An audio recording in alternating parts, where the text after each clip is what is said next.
ഇതിന് റെയിൽവേയിൽ പറയുന്ന റൺ ഓവർ എന്ന് പറയും. ഇങ്ങനെ മനുഷ്യൻ്റെ മേത്തൂടെ കയറി പോകുന്നത്, ആളുകളെ ഇടിക്കുന്നത് റൺ ഓവർ എന്നാണ് പറയുന്നത്. അത് നമ്മുടെ ജീവിതത്തിൽ ഒരുപാട് സംഭവങ്ങളുണ്ടായിട്ടുണ്ട്, ഒരുപാട് അനുഭവങ്ങൾ അതുമായിട്ട് ബന്ധപ്പെട്ടിട്ടുണ്ട്.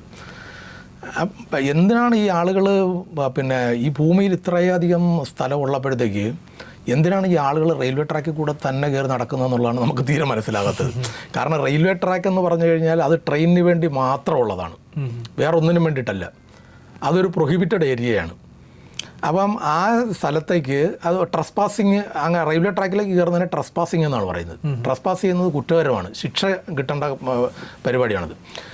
അപ്പോൾ ഒരിക്കലും പിന്നെ ട്രെയിൻ അവിടെ നിന്ന് ഇങ്ങോട്ട് വരുമ്പോഴത്തേക്ക് ഒരാൾ ട്രാക്കിൽ നിൽപ്പുണ്ടെങ്കിൽ ട്രെയിനിന് ബസ്സിനെ പോലെ വലത്തോട്ടോ ഇടത്തോട്ടോ ചരിഞ്ഞിട്ട് പോകാൻ പറ്റത്തില്ല. അത് ട്രാക്ക് ബൗണ്ടാണ്, ട്രാക്ക് ബൗണ്ട് വെഹിക്കിളാണ് ട്രെയിൻ എന്ന് പറയുന്നത്.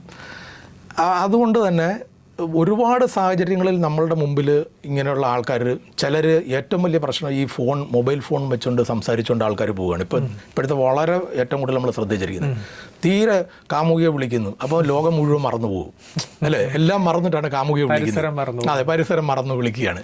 വിളിക്കുമ്പോൾ ഹോണടിയൊന്നും കേൾക്കുകയില്ല, ഇല്ലില്ല. അതങ്ങനെ പുള്ളി ലയിച്ചങ്ങ് പോവുകയാണ്.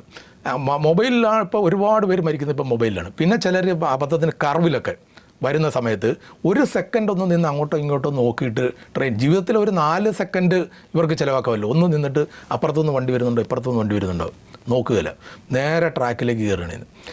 പിന്നെ വേറെ ചില ആൾക്കാരുണ്ട്, അവിടുന്ന് ട്രെയിൻ വരുന്നു, നമ്മൾ ജഡ്ജ് ചെയ്യുന്ന പോലല്ല ട്രെയിനിൻ്റെ വേഗത എന്ന് പറയുന്നത്. ഇപ്പോഴത്തെ ട്രെയിനുകൾക്കൊക്കെ വളരെ വേഗത കൂടുതലാണ്, പെട്ടെന്ന് ക്വിക്ക് ആക്സിലറേഷനൊക്കെ ഉള്ള വളരെ വേഗതയിൽ വരുന്ന ട്രെയിൻ. നിങ്ങളുടെ പണ്ട് സൈറ്റിൽ കണ്ടിട്ടുള്ള ട്രെയിൻ വരാനുള്ള സമയത്തിനേക്കാൾ വളരെ പെട്ടെന്ന് ഇന്ന് ട്രെയിൻ വരും.